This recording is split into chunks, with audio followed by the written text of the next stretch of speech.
I recognized him by the way he walked, bent forward, dragging his feet as if his entire life was pressing down on his back. I never thought I would see the man who was once my husband like this again, digging through torn bags and crushed cans just to stay alive.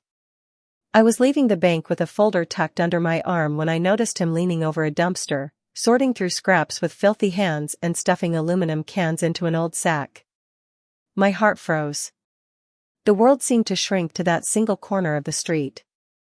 There he was, thin, starved, his beard grown wild, white hair tangled, clothes stained and worn, and yet it was him, the same man who had once shared my bed, my table, my dreams. I stood motionless on the sidewalk, unable to move. I remembered the day he left without a real explanation, leaving behind only a short, cold letter. "It's for the best." That abandonment shattered me for years. I moved from anger to bitterness, and from bitterness to a sadness that never truly left. And now, after all this time, life was placing him in front of me like this, reduced to collecting cans, invisible to everyone walking past him. I felt ashamed of my own thoughts. Part of me wanted to cross the street, to disappear, to avoid mixing my past with that misery. But something stronger than pride pushed me forward. I took one step, then another. My heels echoed on the pavement, and instinctively he lifted his head. Our eyes met. For a second, he recognized me. Then shock flashed across his face. His hands began to shake. He tried to move away, as if I were a ghost coming to claim an unpaid debt. "Is that you?" I asked, my voice barely sounding like my own. He dropped his gaze in shame. "You shouldn't see me like this," he said. "Forget it. Go on your way.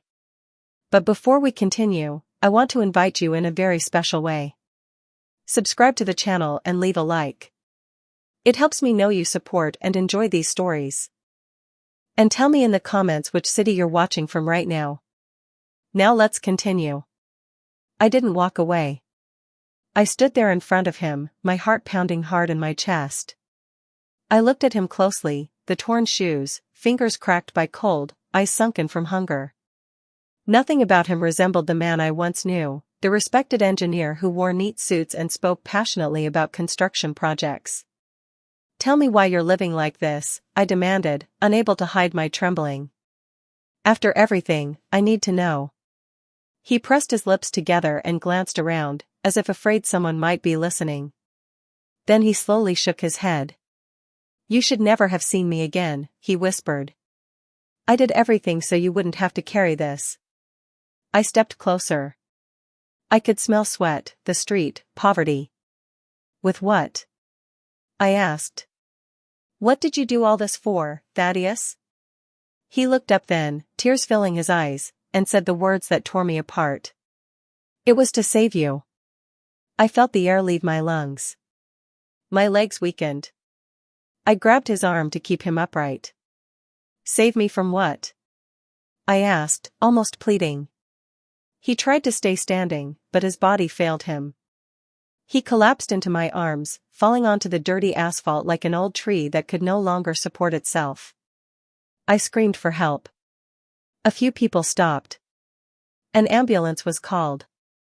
While we waited, I knelt beside him, cradling his head in my lap the way I used to when we were young and he fell ill. I never imagined I would hold him like that again, so fragile, so defeated. In the ambulance, the paramedic said he was severely dehydrated, anemic, and showing signs of long-term malnutrition. The words barely registered. All I could see was his pale face and hear that sentence echoing in my mind. "It was to save you." At the hospital, they treated him in the emergency room. They told me he had been seen several times in the area, sleeping in makeshift shelters, refusing help, carrying no identification. When he finally woke up hours later, I was still there. "Leave," he said the moment he opened his eyes. "My problems aren't yours anymore." "You never stopped being part of my life," I replied. "And I'm not leaving until you tell me the truth." He closed his eyes, fighting something inside himself. Finally, in a broken voice, he said, "I didn't lose everything because of bad choices. I lost everything because I obeyed. Obeyed who? I asked. He didn't answer. He turned his face toward the wall. His silence hurt more than any confession. That night, I slept sitting beside his gurney, not yet understanding how deep this truth would go. I thought about our marriage, the strange arguments, his sudden disappearance, the legal papers that arrived afterward like a blow, and the financial ruin I lived through alone. I never understood any of it. At dawn, when he opened his eyes again, he looked at me with deep sorrow. Everything I lost so you could stay alive, he said. And even then, you hated me. My throat tightened. I didn't know, I whispered. I thought you betrayed me. A tear slid down his unwashed cheek. That's what I needed you to believe. In that moment, I realized I had lived in a lie for years, that my resentment had been built carefully and deliberately. I understood that his misery wasn't an accident, but the result of a hidden sacrifice. I still didn't know who was behind it. I didn't know what danger had followed me back then. But something inside me ignited a fierce need to uncover the truth. I gently held his hand. Rest, I told him. This time, you're not alone. As I watched him fall asleep again under the harsh hospital lights, I understood that our meeting among trash and cans hadn't been a coincidence. It was the beginning of a truth powerful enough to destroy many lives and change mine forever. He slept most of the next day, sedated and exhausted by years of neglect. I stayed beside him, not fully knowing why, only feeling that if I left, something important would disappear again into the shadows. As I watched his shallow breathing, memories flooded my mind without warning, like a river breaking through old barriers. I met him when I was 28. He was full of plans, big promises, strong hands. He worked endlessly and still found time to look at me as if I were his greatest achievement. He promised me stability, a home of our own, travel, peace of mind, and for many years, he delivered. We weren't wealthy, but we were happy in our own way. I worked, ran the household, stretched every dollar. He built, repaired, dreamed. Our marriage wasn't perfect. We argued, we fell into long silences, we carried small wounds that never fully healed. But I never imagined it would end the way it did, cold, quiet, without shouting, without explanations, without a single word to help me understand. One morning, he simply didn't come home from work. 2 days passed with no news. I went to the police, to hospitals, to his office. No one knew anything. On the 3rd day, a lawyer came to my door with a sealed envelope. Inside was a short letter, written in his handwriting. Forgive me. It's for the best. Don't try to look for me anymore. That was the day my world began to break from the inside. For weeks, I called him without stopping. I wrote to him again and again. His number stopped working. No one answered me. And slowly, the final blows started to arrive. Debts I had never known about. Empty bank accounts. Properties taken away. Legal papers came one after another like poisonous rain. In less than 6 months, I lost everything. My husband. My stability. My home. I was forced to move into a small rented room and start over at 47 years old. Some people looked at me with pity, others with suspicion. A few even blamed me for his disappearance. You must have done something, they said. I let them talk because I didn't even understand it myself. For years, I hated him. I hated him for leaving without explanations, for leaving me alone with shame, with creditors, with memories. I hated him for not fighting, for not showing his face, for disappearing as if our life together had been a mistake that needed to be erased. That night, sitting beside his hospital bed, that hatred cracked for the first time.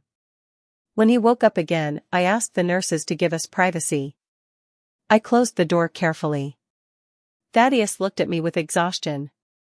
His eyes were no longer the same. They were broken by something deeper than poverty. Tell me everything, I said directly. Don't lie to me anymore. There's no point now. He stayed silent for a long time, breathing heavily. Finally, he spoke. The day I disappeared, that same day, I was supposed to die. I felt my chest tighten. How can you say that? I whispered. Because that's what I was ordered to do, he replied. And I chose something else. I stared at him, confused. Who gave you that order? He swallowed hard. Dangerous people, Farit. Very dangerous people. His face carried truth, not the kind that shouts, but the kind that weighs you down. I was accused of fraud I didn't commit, he continued. A project where I was forced to sign documents. When I tried to report it, they showed me fake evidence, paid witnesses, and a photo of you leaving our building. A chill ran through me. They told me if I spoke, if I tried to clear my name, you would pay the price. His words cut through me like blades. So that's why you ran? I asked quietly. I didn't run, he said bitterly. I erased myself. He told me he accepted taking the blame for a crime that wasn't his. He signed agreements, handed over assets, allowed our accounts to be drained so the story would look real. So no one would question his fall, so those men would never look at me again. You had to hate me, he said. It was the only way you wouldn't suspect anything. I cried silently, clenching my hands to keep myself from breaking apart. All these years, everything I went through was to protect me?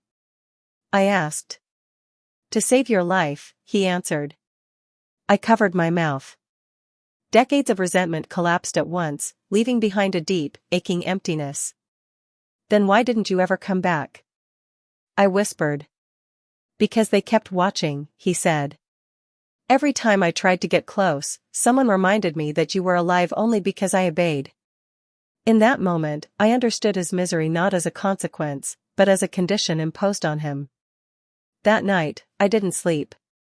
I wandered the hospital halls, my mind replaying my entire life, rewriting my hate, my abandonment, my ruin. It had all been part of the same operation of control. The next morning, I returned to his bed with a different strength inside me. I can't unhear this now, I told him. I'm not the frightened woman I was before. He looked at me with worry. Don't dig into the past, he begged. The past kills. So does silence, I replied. And I've been silent for too many years. He tried to sit up. If you talk, they'll come. Let them, I said calmly. This time, you won't be alone. For the first time in years, I saw fear in his eyes. Not for himself. For me. You don't know who you're dealing with, he murmured. You don't know how many years of my life your silence stole either, I answered. He pressed his lips together, crying without sound. That same day, strange people began appearing at the hospital. Men who didn't look like visitors.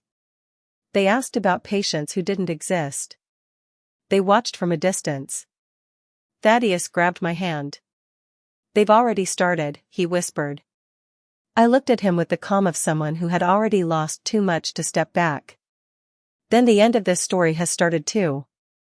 Because if he had become a ghost to save me, I was now ready to become the woman who would bring him back to life and make those who destroyed him pay. The hospital shadows no longer felt peaceful. Every corridor was a question. Every unfamiliar face a threat. Since his confession, my world had changed forever. I was no longer just a woman reunited with her ex-husband in misery. I was now part of a story filled with fear, invisible men, and silences bought with ruin.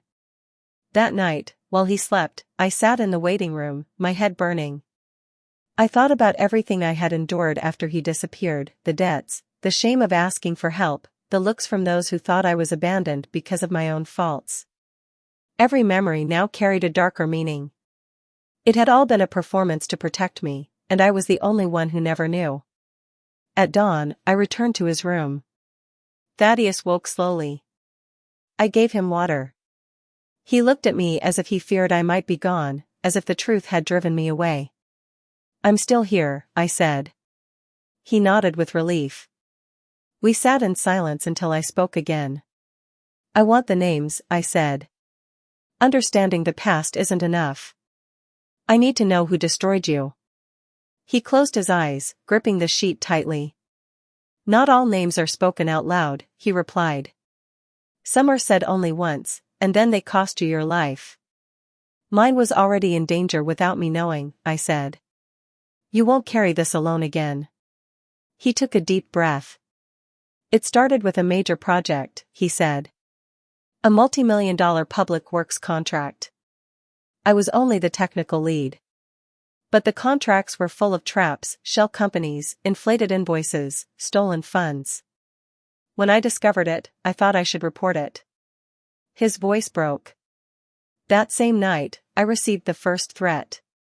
He explained that at first, he thought he could escape by paying, resigning, disappearing.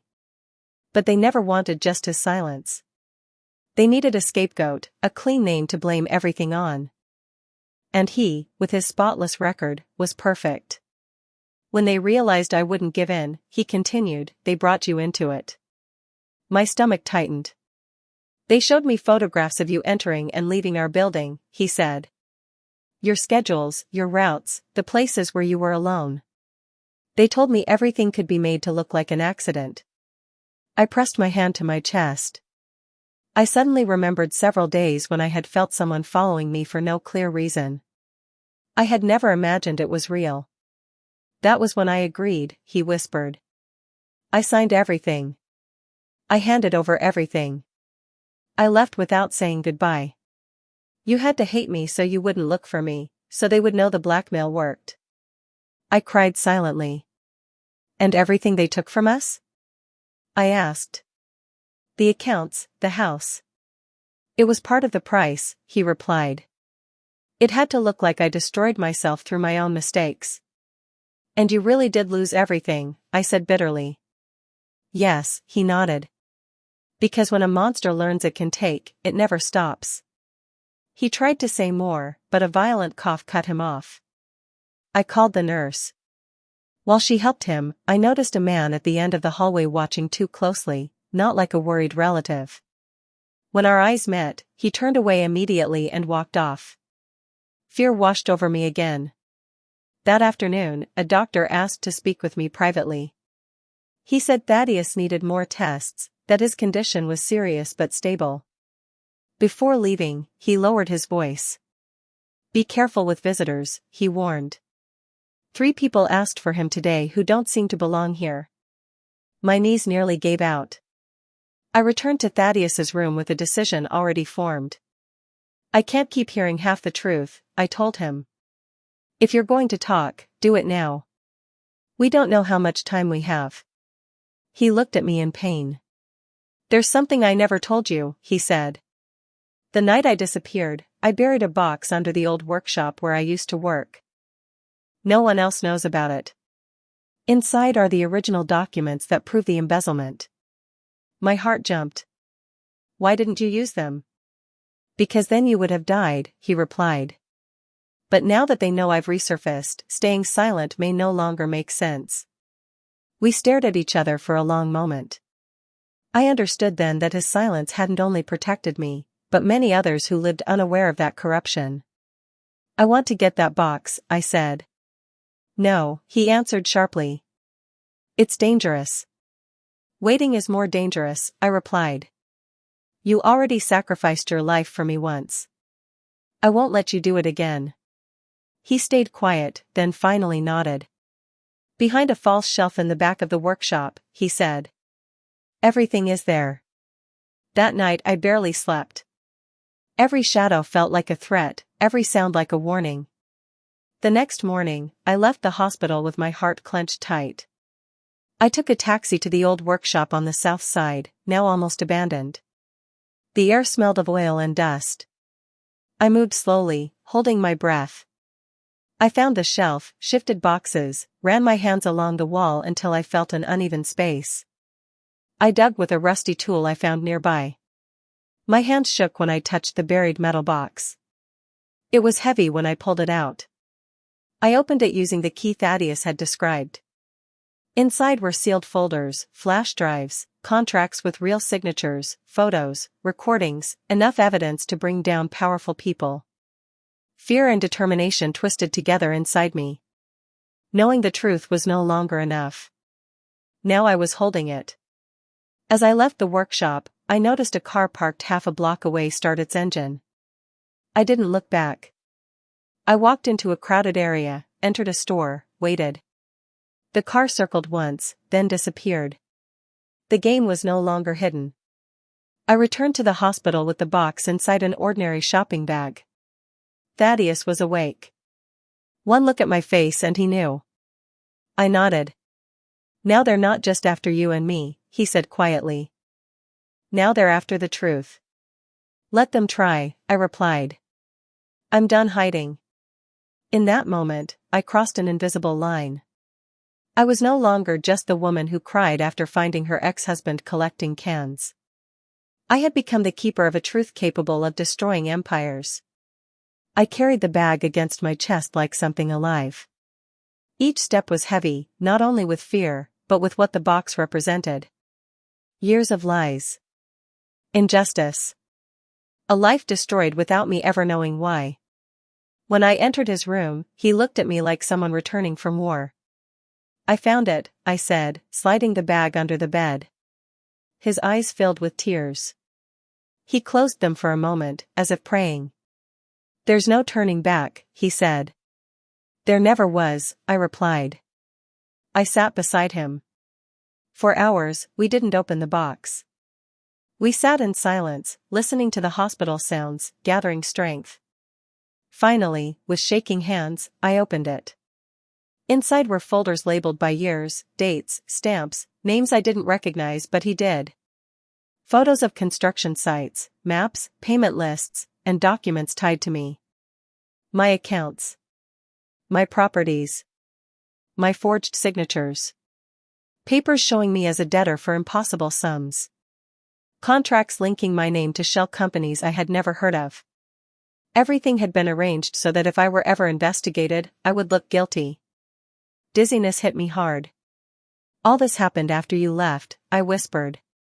The debts. The seizures. I thought it was bad luck because you abandoned me. It wasn't abandonment, he said softly. It was sacrifice. And even that wasn't enough to fully protect you.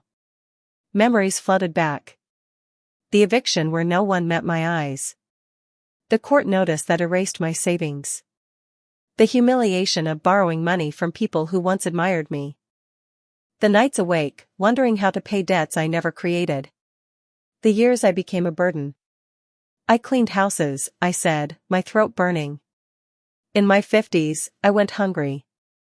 I slept on borrowed couches. And they were using my name to launder money. I clenched a document. Why didn't you warn me? I cried. Even if they had killed me, at least I would have known the truth.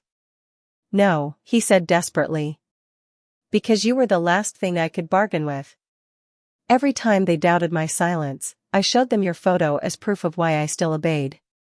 My tears fell onto the papers. So my suffering was part of the act too, I said. Yes, he nodded. So it would look like we were completely destroyed. So no one would dig deeper.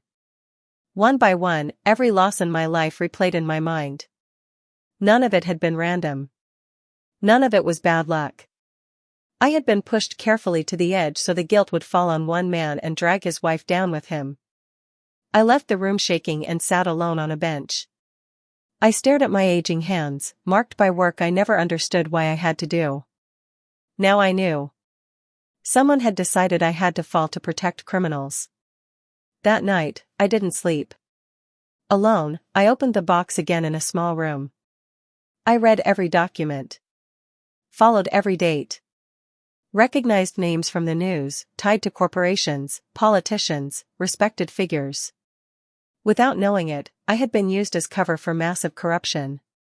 They hadn't just stolen Thaddeus's life. They had stolen mine. At dawn, I returned to his room. I know what I lost, I told him. Now I want to know who took it from me. He tightened his jaw. If we go all the way, there will be no forgiveness, he said. Only courtrooms and ruined lives. I don't want blind revenge, I replied. I want justice with names and faces. He looked at me with pride and fear. Justice kills slowly, he warned. I died slowly for years too, I said calmly. Now it's their turn to fall without masks. From that day on, I stopped being just a woman wounded by the past. I quietly began calling the same banks, courts, and former partners who once shut their doors on me. This time, I used the documents as my key. Where they once ignored me, they now listened in silence. I began to see how the gears started turning. Some people told me it was impossible, others said it was too late, a few warned me it was dangerous. I know, I always answered. Danger followed me my entire life without my consent. Now, I was choosing it. His condition worsened during those days. His body could no longer bear the weight of so many years of neglect. I watched him sleep and feared he might not live to see the end of all this. That thought tightened around my heart. One afternoon, in a weak voice, he took my hand. If I don't get to see them fall, he whispered, promise me you won't stop. I promise, I replied through tears. This time, no one will silence us again. Outside the hospital, unfamiliar faces began to appear. Men in suits, dark sedans, silent phone calls, vague warnings. I knew the other side was moving its pieces too. But I was no longer alone. I wasn't the deceived woman from the past anymore.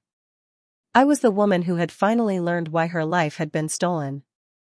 And when a woman understands why she fell, she becomes far more dangerous than before, because she no longer fights just to survive. She fights to reclaim every year taken from her. And I was just beginning. The hospital room was dim when I returned after another day filled with calls, meetings, and tense silences. He slept restlessly. His chest rose and fell with effort, as if every breath dragged an invisible burden. I sat beside him, the image of the metal box echoing in my mind. Outside, the night felt unnaturally quiet for everything that was about to explode. When he opened his eyes, he looked at me with gratitude mixed with guilt. They've started moving, haven't they? He whispered. Yes, I said. They know someone has the documents. He closed his eyes slowly. Then there's no easy way out. There never was, I replied. But now, for the first time, it's not just you against them. We stayed silent for a moment. Then I leaned closer. There's something else you haven't told me, Thaddeus. I see it in your eyes. I need to know everything now. His face hardened. For the first time since I found him again, I saw real terror in his eyes.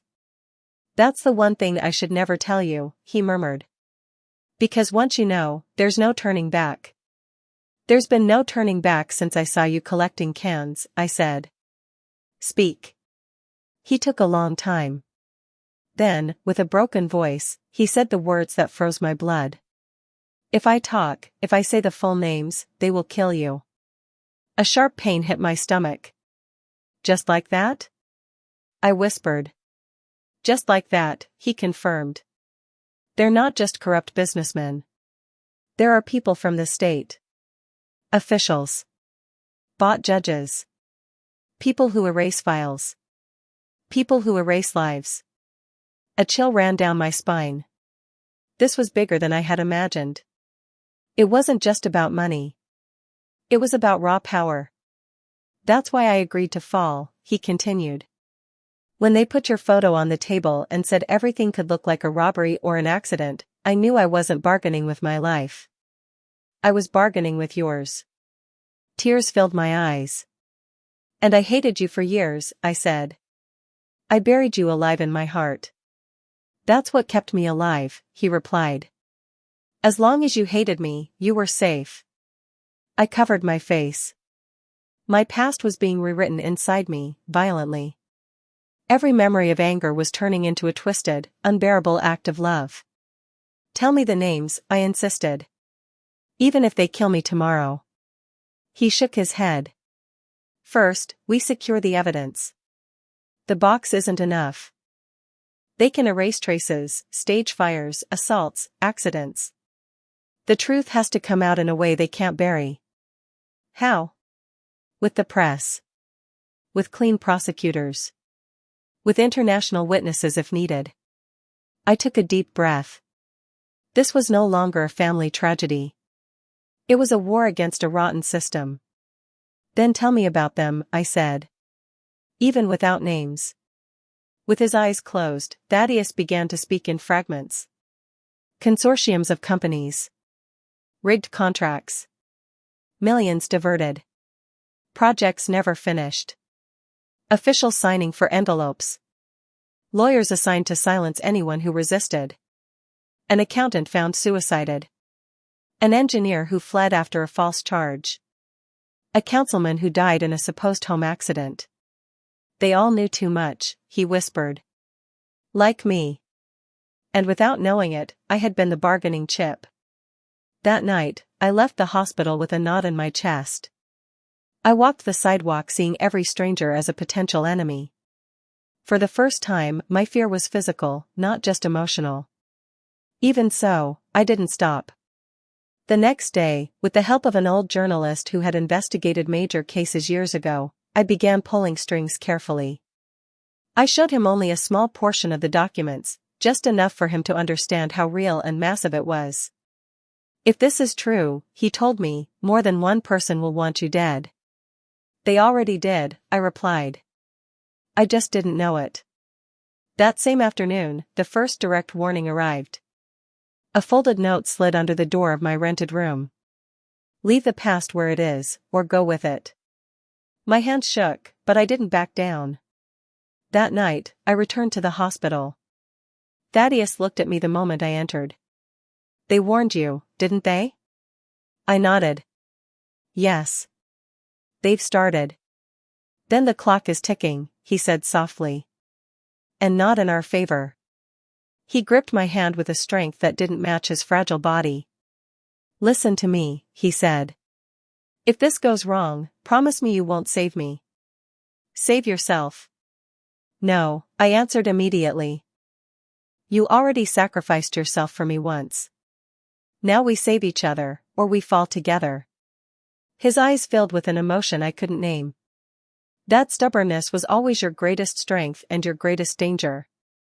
I smiled for the first time in days. In that moment, I understood something clearly. They had counted on my fear, my silence, my weakness. But I was no longer the woman cleaning houses, believing life had punished her without reason.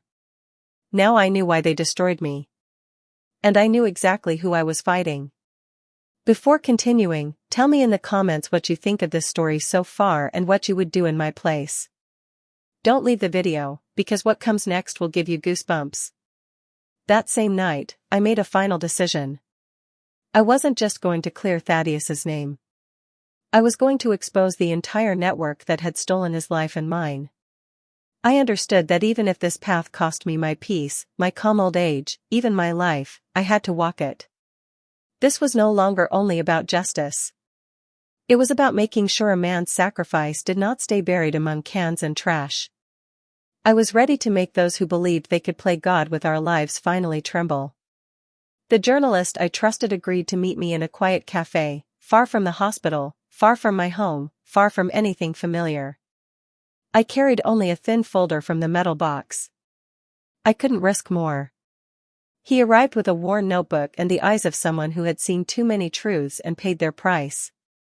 Tell me why I should risk my life at 70, he said directly. I opened the folder and showed him just 2 documents, an impossible transfer and a bid with forged signatures. The color drained from his face. This is dynamite, he whispered. Where did you get it? From a man they forced to disappear to save me. He didn't ask anything else. Some answers don't belong in cafes. That afternoon I told Thaddeus the process had started. He looked paler than ever, the illness eating him slowly from the inside. Then there is no return, he whispered. There never was. That night, while the city slept, the first blow came. The journalist called me, his voice shaken. They ransacked my office. They took only files. And they left a note. My throat tightened. What did it say? We only warn once. A deep, ancient cold ran through me. I knew then how closely we were being watched. I moved everything to a place no one would suspect, a small safety deposit box in a provincial bank far from political circles. We stored encrypted copies there. The journalist kept others somewhere he refused to name. I kept one minimal copy, just in case. That same week, a young district attorney agreed to review the material in secret. We met after dark. He studied the names, numbers, and contracts. "If this is real," he said, "this network has been operating for over 20 years. "It's real," I answered. "My life was destroyed to hide it." He looked at me seriously. "Then you're not just seeking personal justice. You're about to touch very powerful people. They touched first." He nodded. "I'll protect this file like my own family." I left trembling, not from fear but from vertigo. The enemy did not rest. 2 nights later, I came home to find my door ajar. Everything was turned upside down. Nothing was missing except my old wedding album. The message was clear: we know who you are, we know who you love. At dawn, I hugged Thaddeus without speaking. He understood. "Now they'll attack where it hurts most." "They already did once," I replied. "Nothing breaks me the same way anymore." I lied, because fear for him could still break me. Days later, his condition collapsed. High fever, breathing failure, emergency transfer to intensive care. The doctor told me bluntly, if he survives the next 48 hours, he has a chance. I spent the night staring at a white wall, thinking he might never see them fall. Guilt crushed my chest. At dawn, the DA called. "We're executing the first raids today." My heart raced. So soon? If we wait, they'll erase everything. The hours that followed were a nightmare of brief calls and fragments of news. Offices raided, servers seized, powerful men summoned. By afternoon, the journalist sent one message: "This is going to explode." And it did. That night, arrests began. A consortium president detained. A manager fled. A former official handed over to save appearances. The country started whispering, but the counterattack came fast. Leaving the hospital, a car tried to push me into the street in an accident too perfect. An orderly stumbled at the exact moment, knocking me backward. The car passed inches away. I knew then there was no room for mistakes. That night, I sat by Thaddeus's bed, still unconscious, and spoke softly. "They can't hide anymore. It's falling apart. Don't give up now." A tear slipped down my face. At dawn, he opened his eyes. "Are they still alive?" he whispered. "Very alive, and very nervous." He smiled faintly. "Then it was worth it." I held his hand. "It's not over." 2 days later, the DA summoned me urgently. "We have enough to go to trial," he said. "Names, money trails, recordings. The biggest ones." My legs shook. "So it's now or never?" "Exactly." Walking out, I knew the story that began among trash bags had reached its point of no return. We were no longer just victims. We were the crack splitting an empire. That night I told Thaddeus, "They're going to fall. All of them." He closed his eyes, calm in a way I hadn't seen before. "Then I can go in peace when the time comes." "Don't say that," I begged. "Someone has to pay for the silences of the righteous," he replied. I realized then the file had changed not just a country's history, but the destiny of a man who lost everything so I could live. Now his truth would be written in ink no one could erase. The first name appeared on the news early Tuesday morning. I sat beside Thaddeus as the anchor spoke the name of a respected businessman. I saw him in handcuffs, covering his face. I felt no joy, only vertigo. The truth had crossed into the light. "It started," I whispered. Thaddeus watched the screen. "I never thought I'd live to see this," he said. That same day, more fell. Raids across the city. Offices sealed. Power humbled in front of cameras. But every fall brought retaliation. Anonymous calls. Strange faces lingering at doors. A note on Thaddeus's wheelchair, "This isn't over." 2 days later, the DA called me again. "We need your testimony," he said, not as an ex-wife, but as the guardian of the evidence. The weight crushed my shoulders. "Is it safe?" "Nothing is," he said, "but without you, some will negotiate their escape." I agreed. On the day I testified, the courthouse was surrounded by press. Every stare pierced me. I, a 67-year-old woman once invisible, was now central to a case shaking the country. Inside, they sat there in fine suits and broken pride. I recognized 2 names Thaddeus once whispered. My hands trembled, but I didn't stop. The DA listed dates, figures, contracts, then called me forward. "Do you recognize these documents?" he asked. "Yes," I replied. For years, I believed those documents were the reason my life was destroyed. Today, I know they were the machinery of their crime. A murmur spread through the courtroom. "Can you explain how these came into your possession?" the judge asked. I took a deep breath and told everything. The workshop, the box buried in the ground, Thaddeus's confession, the evidence, the threats, the persecution. I left nothing out. Each word felt like a heavy stone falling onto the men who for decades had moved lives like disposable pieces. One of them suddenly stood up and pointed at me, his face twisted with rage. "This woman is lying," he shouted. "She's being manipulated by a criminal." The judge slammed his gavel. "Silence," he ordered. Then he looked around the room and said firmly, "That woman is the reason we are here today. And you gentlemen are the reason she lived marked by ruin." My knees weakened. The district attorney held my arm so I could sit. When the hearing ended hours later, there were no doubts left. The evidence was overwhelming. Several preventive detentions were ordered that same day. Some tried to negotiate. Others claimed they were victims. 2 asked for protection, afraid of retaliation. The castle of power was collapsing from the inside. I returned to the hospital with my heart overflowing. Thaddeus was awake, waiting for me. "Did they fall?" he asked. "Yes," I replied through tears. "They've started to fall." He closed his eyes and smiled with a peace that hurt me to see. "Then I can rest a little." "Don't you dare give up now," I said, gripping his hand. "There's still something missing." "What's missing?" "Clearing your name," I answered.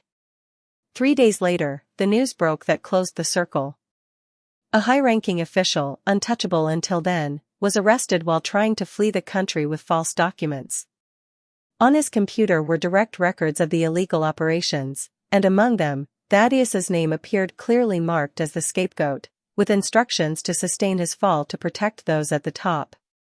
The district attorney came personally to the hospital. "Mr. Thaddeus," he said solemnly, "you are officially cleared of all charges. Your name has been restored before justice." Thaddeus looked at me, confused. "That means you were the victim of criminal extortion," the DA continued, "and that your sacrifice allowed the dismantling of one of the largest networks in the country." Thaddeus began to cry silently. I hugged him carefully. "We did it," I whispered after so many years. "We did it. But justice always demands a price." That same early morning, his condition worsened without warning. Internal bleeding. Alarms. Doctors running. I stayed outside the emergency room, my hands pressed to my chest, praying to a God I hadn't spoken to in years. Time stretched endlessly. When the doctor finally came out, his face said everything. "We did what we could," he murmured, but his body was too weak. I felt the world split apart. I walked into the room on unsteady legs. Thaddeus lay there, connected to machines, his eyes closed. I took his hand. "You carried the truth until the very end," I whispered. "Now everyone knows it." He opened his eyes one last time. He looked at me with a love I will never forget. "It was worth it," he said softly. "You're alive, and they won't hate you because of me anymore." A silent tear rolled down his cheek. "I never hated you," I lied, so he could leave in peace. He died with a faint smile on his lips. His death was small news compared to the scandal shaking the country, but for me, it was an earthquake. I mourned him in silence, far from cameras and speeches, just me, his truth, and the weight of all the stolen years. Days later, at his burial, one of the prosecutors approached me. "There will be financial reparations," he said, "and a public apology for his case." I looked at him tiredly. "None of that will return the years he lost," I replied. "But maybe it will stop others from losing theirs." That night, I returned home alone. I turned on a small light and sat on the bed, empty of strength. The network had fallen. The guilty were in prison or on the run. The truth filled the newspapers. Justice had arrived. But the love that carried me through it all was gone. Still, I understood something that shook me deeply. The revenge I wanted was never to see them humiliated, but to see the truth standing. And that revenge was already complete. The day after the funeral dawned gray and heavy, as if the world itself was mourning. I woke in my empty house to a silence that was no longer threatening, just absent. For years, my life had been filled with resentment, fear, and doubt. Now all of that had ended, and with it, Thaddeus was gone. I sat on the bed, staring at my hands, waiting to feel something clear. Pain. Relief. Anger. But there was only a slow, heavy mixture of everything. I went out walking without direction. The city lived on, indifferent. People rushing, children going to school, vendors shouting. No one knew that beneath my ribs beat a terrible, silent history. No one knew the cost of clearing a name destroyed by corruption. That same day, I was called to the district attorney's office to close remaining matters. In a somber room, the DA, a secretary, and a state representative waited for me. They offered coffee. I refused. "Ma'am," the DA said, "the case is officially closed. All main figures have been prosecuted, some convicted, others awaiting sentencing." I nodded. "The state has also approved financial compensation for the damage caused, and there will be a public act recognizing the injustice done to you and your ex-husband." My throat tightened. "He didn't live to hear that," I said. "That weighs more than any money." The DA lowered his eyes. "We know. It's a debt that can never truly be paid." I signed the papers with a steady hand that felt like it belonged to someone else. I accepted the compensation not for myself, but so Thaddeus's sacrifice would leave a real mark, proof that not everything was buried with him. Outside, journalists waited with cameras and questions. "How do you feel?